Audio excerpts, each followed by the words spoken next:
అందుకే తన బాక్స్ కాపాడుకోలేకపోయింది. ఇందులో తన తప్పేమీ లేదు.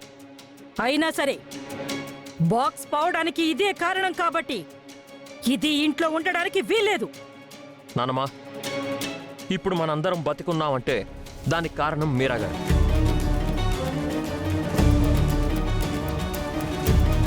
మీలో ఎవరికి ఇష్టం ఉన్నా లేకపోయినా తను ఇక్కడే ఉంటుంది.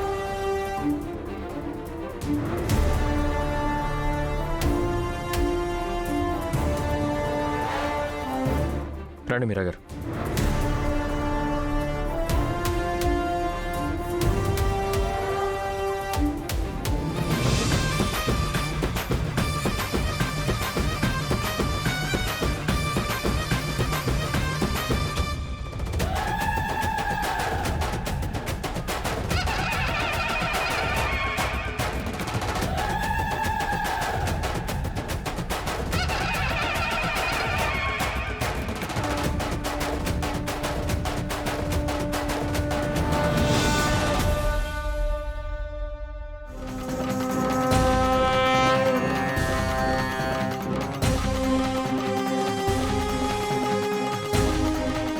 నేనేం తప్పు చేశాను తల్లి? ఎందుకు ఇలా నా జీవితంతో ఆడుకుంటున్నావు? పుట్టగానే అమ్మా నాన్నని దూరం చేశావు. ప్రేమించిన ఇంద్ర గారిని నువ్వు తీసుకెళ్ళిపోయావు. నన్ను పెళ్లి చేసుకున్న గౌతమ్ గారు నా వల్లే అష్ట కష్టాలు పడుతున్నారు. నా భర్తతో నేను భార్యలా కాకుండా ఒక నర్సులా ఉంటున్నాను. నా కొడుకుతో నేను అమ్మలా కాకుండా కేర్ టేకర్లా ఉంటున్నాను. ఇలా ఇంకెన్నాళ్ళు తల్లి? నేనెందుకు ఇలా అబద్ధపు బతుకు బతకాలి? ఎందుకు ఇలా నాటకాలు ఆడాలి? నా రాత ఎందుకు ఇలా రాసావు తల్లి? నువ్వు ఏం చేస్తావో నాకు తెలీదు తల్లి. నువ్వు తప్ప నాకు వేరే దిక్కు లేదు.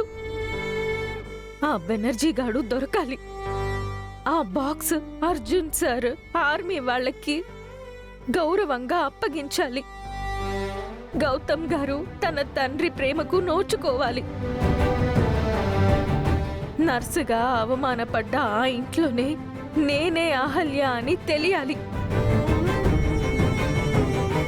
ఆ అదితి మా ఇంట్లో నుంచి, మా జీవితాల్లోంచి శాశ్వతంగా వెళ్ళిపోవాలి. అలా అని దీవించమ్మా.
రాజుగారు, ఇంకా ఎందుకమ్మా నిజాన్ని దాస్తావు? ఎవరో సంబంధం లేని ఒక నర్సు వచ్చి చిన్న బాబుకి జ్వరం నయం చేసి బాబు ఆలనా పాలనా చూసుకుంటున్నప్పుడే నువ్వు నర్సువి కాదు, నా మేనకోడలు అహల్యవని అర్థమైందమ్మా. నువ్వు ఆ ఇంట్లో అందరి సమస్యలు తీరుస్తూ అహల్యని వెనకేసుకొస్తూ ఆదిత్యని ఎదిరిస్తున్నప్పుడే అర్థమైందమ్మా, నువ్వే నా మేనకోడలివని. నువ్వు నర్సువని ఆ ఇంట్లో అందరూ నమ్మినా నేను నమ్మలేదమ్మా. నువ్వే నా అహల్యమని అర్థం చేసుకున్నాను. మావయ్య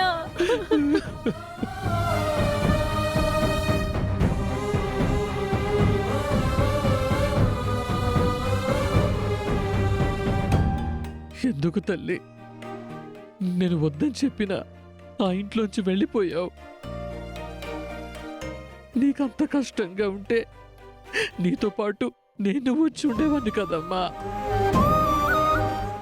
నేను చనిపోయాను అనుకున్నావా? మావయ్య నీకెవ్వరూ లేరనుకున్నావా? ఆ ఇంట్లో పని చేసినట్టే వేరే ఏ ఇంట్లోనైనా పనిచేసి నిన్ను పోషించుకునేవాడిని కదమ్మా. ఎందుకమ్మా ఇలా చేశావు?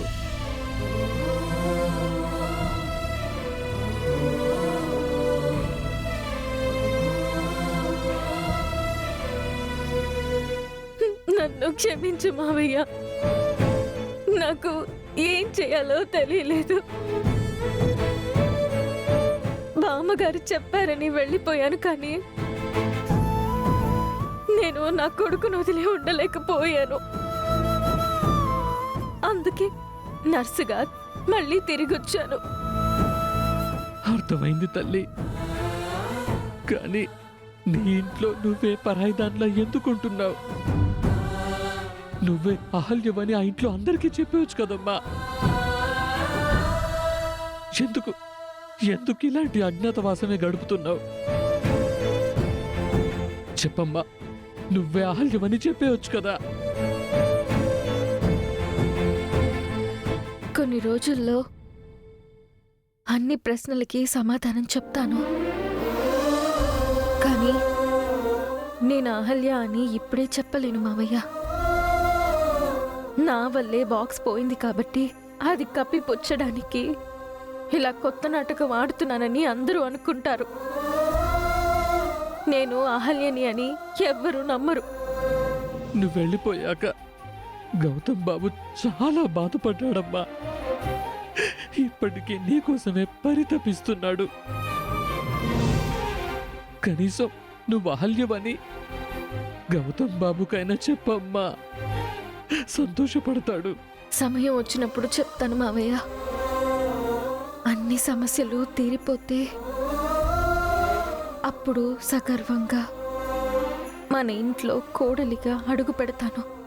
అలాగే తల్లి, ఆ రోజు కోసమే నేను ఎదురు చూస్తున్నాను. మావయ్య, నేను అహల్య అనే నిజం మన మధ్యనే ఉండాలి. దయచేసి ఎవరికి చెప్పొద్దు ప్లీజ్ మావయ్య. అలాగే తల్లి, పాతమ్మ, ఇంటికి వెళ్దాం.